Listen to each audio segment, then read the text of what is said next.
മരുഭൂമി തെളിനീരുറവയായൊഴുകി വരൂ.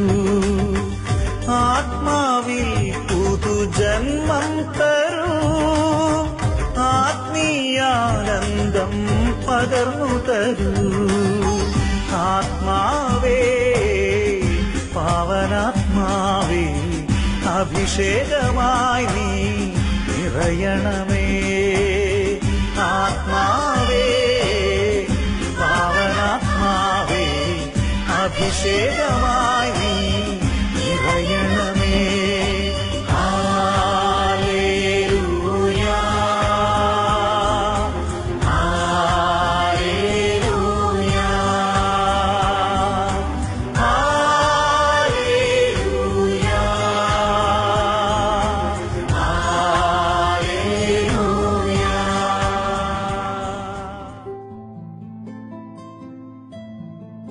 പരിശുദ്ധാത്മാവിന്റെ നൊവേനയിലൂടെ കടന്നുപോകുന്ന ഈ ദിവസങ്ങളിലെ പരിശുദ്ധാത്മാവിനാൽ നിറയുവാൻ വേണ്ടി പ്രത്യേകമായിട്ട് പ്രാർത്ഥിക്കുന്ന സമയമായി മാറട്ടെ. യോഹന്നാന്റെ സുവിശേഷം 16-ാം അധ്യായം 24-ാം തിരുവചനത്തിൽ നമ്മളിങ്ങനെ കാണുന്നു, ചോദിക്കുവിൻ നിങ്ങൾക്ക് ലഭിക്കും, അതുമൂലം നിങ്ങളുടെ സന്തോഷം പൂർണ്ണമാവുകയും ചെയ്യും.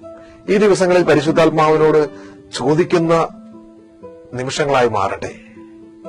യോഹന്നാന്റെ സുവിശേഷം 7-ാം അധ്യായം 37-38 തിരുവചനങ്ങളിൽ നമ്മളിങ്ങനെ കാണുന്നു, ആർക്കെങ്കിലും ദാഹിക്കുന്നെങ്കിൽ അവൻ എന്റെ അടുക്കൽ വന്ന് കുടിക്കട്ടെ. എന്നിൽ വിശ്വസിക്കുന്നവന്റെ ഹൃദയത്തിൽ നിന്ന് വിശുദ്ധ ലിഖിതം പ്രഖ്യാപിക്കുന്നത് പോലെ ജീവജലത്തിന്റെ അരുവികൾ ഞാൻ ഒഴുക്കും. നമുക്ക് പരിശുദ്ധാത്മാവിനോട് പ്രത്യേകമായിട്ട് പ്രാർത്ഥിക്കാം. ഈ കാലഘട്ടത്തിൽ ജീവിക്കുമ്പോൾ എന്നിൽ നിന്ന് ജീവജലത്തിന്റെ അരുവികൾ ഒഴുകുവാനായിട്ട് പ്രത്യേകമായിട്ട് എന്നെ സഹായിക്കണമേ.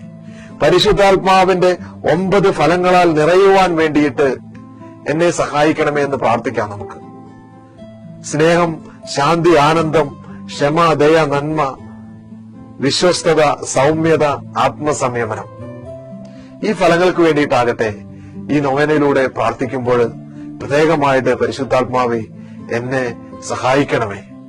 നിത്യസഹായകനായ പരിശുദ്ധാത്മാവെ ഈ 9 ഫലങ്ങളാൽ നിറയുവാനായിട്ട് എന്നെ പ്രത്യേകമായിട്ട് ഒരുക്കണമേ. ഈ കാലഘട്ടത്തില് സാക്ഷ്യജീവൻ നയിക്കുവാനായിട്ട്, ഈ കാലഘട്ടത്തിന്റെ ഒരു സാക്ഷിയായി മാറുവാനായിട്ട് ഈ ഫലങ്ങളാൽ എന്നെ നിറയ്ക്കണമേ. ആമേൻ.